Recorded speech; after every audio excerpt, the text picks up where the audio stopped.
नमस्कार, स्वागत है आपका हिंदी व्याकरण के इस सीरीज़ में, जिसमें आज हम संधि पढ़ने वाले हैं। संधि का शाब्दिक अर्थ होता है जोड़ना, यानी किसी भी शब्द की संधि करना, यानी उसको जोड़ना या उसको, और जब इसका हम संधि विच्छेद कर देते हैं यानी इसको तोड़ना। जब भी हम जोड़ने की बात करेंगे तो उसमें संधि आएगा, और हमें अलग करनी होगी तो संधि विच्छेद। यानी आज हम पहले संधि के बारे में पढ़ेंगे, नेक्स्ट आपको मैं संधि विच्छेद कराऊंगी। संधि को हम देख लेते हैं, इसकी परिभाषा क्या होती है। संधि शब्द का अर्थ है मेल। दो निकटवर्ती वर्णों के परस्पर मेल से जो विकार या परिवर्तन होता है वह संधि कहलाता है। जैसा कि मैंने अभी बताया आपको कि हम जब भी किसी शब्द को या किसी वाक्य को जोड़ने का जो भी काम करते हैं, या जो भी हम उसको जोड़ के एक नया वाक्य, एक नया शब्द बना देते हैं, वो हम संधि कर रहे होते हैं उस टाइम पे। हिंदी व्याकरण के अंतर्गत ऐसे कार्यों को या ऐसे शब्द को जोड़ के बनाए गए नए शब्दों को हम संधि कहते हैं। इसके 3 भेद हैं: स्वर संधि, व्यंजन संधि और विसर्ग संधि। पहले हम स्वर संधि के बारे में बात करेंगे। दो स्वरों के मेल से होने वाले विकार या परिवर्तन को स्वर संधि कहते हैं। जैसे विद्या जोड़ आलय, इसको हम क्या लिखेंगे? विद्यालय। विद्या और आलय दोनों को हमने जोड़ा तो एक नया शब्द बन गया विद्यालय। विद्या भी एक अलग अपना शब्द है, और आलय यानी घर या महल या भवन। ठीक है, तो ये दोनों अपने आप में एक अलग अलग अर्थ रखते हैं, पर जब हमने दोनों को जोड़ दिया तो ये बन गया विद्यालय, यानी जहाँ पे विद्या का घर हो, मंदिर हो, भवन हो, उसको हम विद्यालय कहते हैं। अब स्वर संधि के भी 5 प्रकार दिए गए हैं। ये कौन कौन से हैं? दीर्घ संधि, गुण संधि, वृद्धि संधि, यण संधि और अयादि संधि। ठीक है, स्वर संधि के 5 भेद हैं या 5 प्रकार हैं: दीर्घ संधि, गुण संधि, वृद्धि संधि और यण संधि, अयादि संधि। ये इसके 5 प्रकार हैं। पहले हम दीर्घ संधि देख लेते हैं। दीर्घ यानी बड़ा या बड़ी मात्रा जैसे बनते हैं। जब भी दो छोटी मात्राओं को मिलाते हैं तो हम एक बड़ी मात्रा का निर्माण करते हैं। जैसे छोटा अ दोनों को जब हमने मिलाया तो एक बड़ा आ बन गया। जैसे धर्म जोड़ अर्थ, म में भी छोटी ही है और छोटा अ है, और अ भी छोटा अ है। दोनों के अ को जब हमने मिलाया तो आ बन गया धर्मार्थ।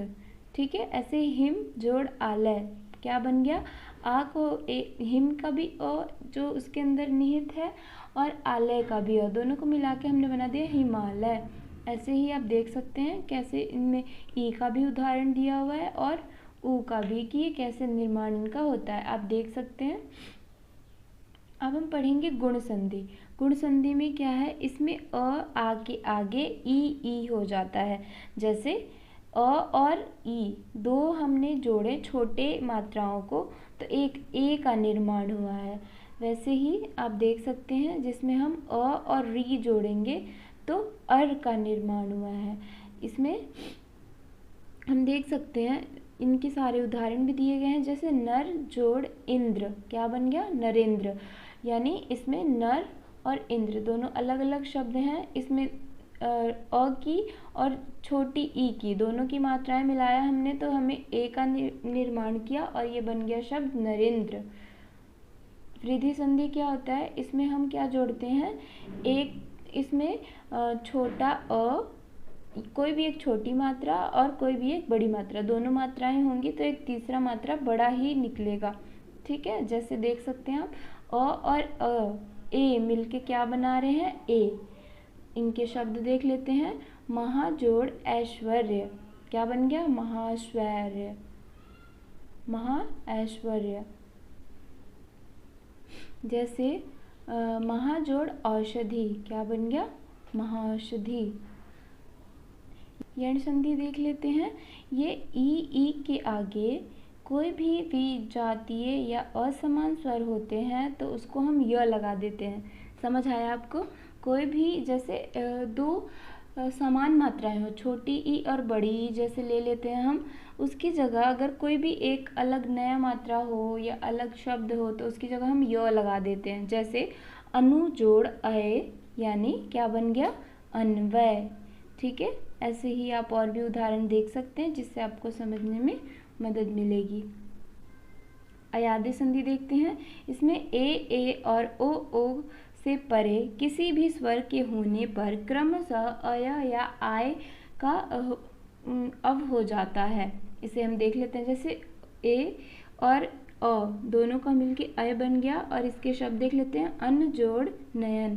तो क्या बन गया, नयन। न जोड़ अयन नयन। एक और देख लेते हैं हम इसका उदाहरण। प जोड़ अन, पवन।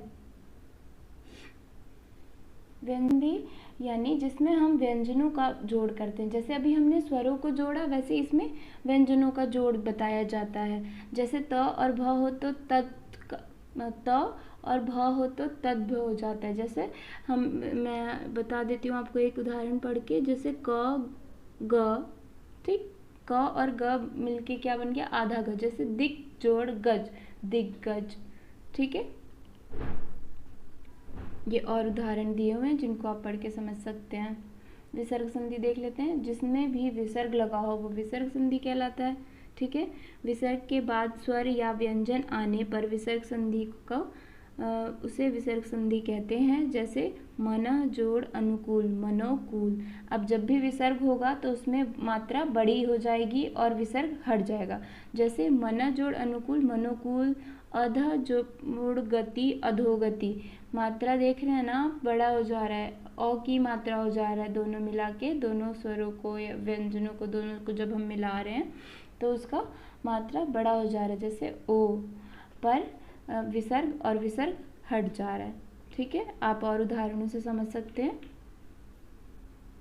ये और कुछ अन्य उदाहरण दिए गए हैं जिनको आप पढ़ के और भी अच्छे से समझ पाएंगे। धन्यवाद। अगर आपको ये वीडियो अच्छी लगी हो तो अपने दोस्तों के साथ शेयर करना ना भूलें।